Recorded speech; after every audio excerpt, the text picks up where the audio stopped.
Hey, geometry students. All right, warning. This lesson is not for the faint of heart.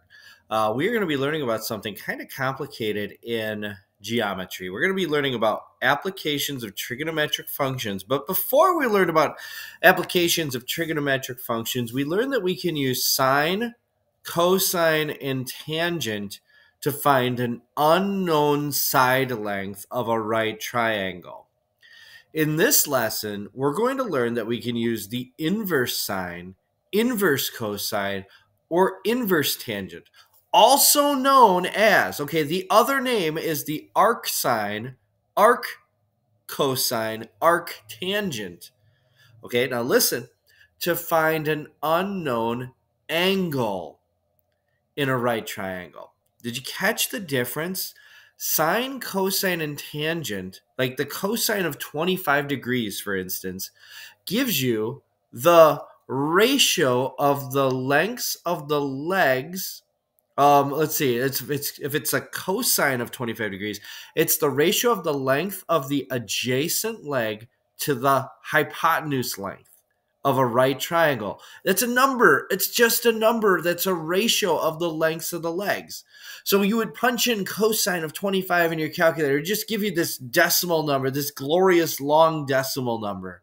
And then you would just know that that decimal number represented the length of the leg adjacent to the angle compared to the length of the hypotenuse divided by each other, right? And then you'd be able to multiply by one of the angles you know to find the angle you don't know. And maybe you multiplied, maybe you divided, maybe you had to rearrange things a little bit, but that's what that was meant to do, to give you a side length, okay? In this lesson, we're going to have unknown angles. We're going to know the side length. In fact, we're going to know two side lengths, and we're going to be able to find the ratio of side lengths. So wait a second. We know the ratio of side lengths, and we're going to need to find the angle associated with that side length ratio. That's what the arc formulas are for, or the inverse formulas are for. All right, let's take a look at how this works. Letter A, find theta 1. Now, we're going to start using theta as our symbol for an angle. That's this Greek letter right here is theta. That is a very common mathematical symbol to represent an angle. Find theta 1 to the nearest degree. All right, now, just to make sure I'm doing things right here, I'm actually going to go and ask for, let's see, first of all, let's enter a text box. We'll get ready to enter some answers here, letter A, and then I'm going to go and we're going to just grab the picture of theta. So here's my symbol. Oh, man, that's beautiful. There we go. That's what theta looks like. Now, notice there's this one that looks like a zero wearing a bow tie. And then there's the one that has the line all the way across. There's this one too. That's a small letter theta. I'm going to choose this one. Hold on. I guess it's this one. The Greek small letter theta. That's the correct one. We'll choose the correct one. It's not the capital theta that has like the little unconnected line in the middle. It's the one that has a line that goes to both sides. Okay. So now that I have theta, I'm going to copy it so I can keep using it again and again. Now, let's just take a look. For angle 1, that's going to be theta sub 1 in my triangle. What is that related to? Let's see here. So I'm going to look at my right triangle. First of all, I'm going to ask, is it a right triangle? Because I can only do this with right triangles. Yes, there's a right angle. And here's theta 1. And I know two side lengths of this triangle. I know 18 and 25. In fact, that's the opposite side from the angle I'm looking for and the hypotenuse. Which trig function relates opposite and hypotenuse? Why, that's the sine function. So I'm just going to note that the sine of theta 1 is equal to, okay, so it's equal to, let's see, it's going to be the opposite over the hypotenuse, AC over BA, or AB, I guess I could do AB, okay? Now, this is the very general form for writing this out. Before, what we would have done before when we were doing this is we would have not known either AB or AC, or maybe BC. There'd be an unknown side length. But we would know the angle. So we would just plug in the sine of 25, the sine of 45, whatever it was, equals AC over my known side length, and then I just solve for the unknown side length. But notice what we know here. We know the opposite side, AC, is 18. We know the hypotenuse, AB, is 25. The thing we don't know is the sine of theta, because we don't know what theta is. Now, here's how we're going to do this. Follow along. This is the Mr. Zimmerman foolproof step to always getting these questions right. Remember, in algebra, we could do the same thing to both sides of an equation. So once I have this set up, notice I have the sine of theta, which is a ratio, equals, and I have the numbers on the other side of my ratio. I'm going to do the same thing to both sides. I'm going to do the inverse sine of the sine of theta, okay? And I'm going to do the inverse sine of 18 over 25, okay? So let me go ahead and do this. I'm just going to put this in parentheses. Now, the inverse sine of the sine of something, the inverse sine function undoes the sine function and gets rid of it. It cancels it out. It's like multiplying both sides by 1 over x, basically. So I'm going to get rid of this on the left. And what am I left with? Theta equals the inverse sine of 18 over 25. All right, let me go to a calculator here. And I'm just going to show you that on a calculator, you might have to get a little, go into detective mode looking for the button that you need, okay? So I called this the inverse sine. I also called it the arc sine. And the interesting thing is this calculator is going to use both notations as we go through this. So the first thing I need to do is I need to note that I'm trying to find the inverse sine. And notice, I'm not trying to find the inverse sine of an angle. I'm trying to find the inverse sine of a ratio of opposite over hypotenuse. And I'm asking the calculator, hey, what angle is associated with this inverse sine? Okay, well, I'm going to click the inverse button, the sine button, the degree button, just so I don't forget to do that, okay? And then we're going to enter, what is it, 18 over 25? 18 over 25. This should give me the angle associated with this ratio, 46 degrees, or 46.05 degrees. It says to the nearest degree, so 46. So what I get for this is theta. We'll do that. Theta equals 36 degrees. Okay? Theta 1 equals 36 degrees, technically.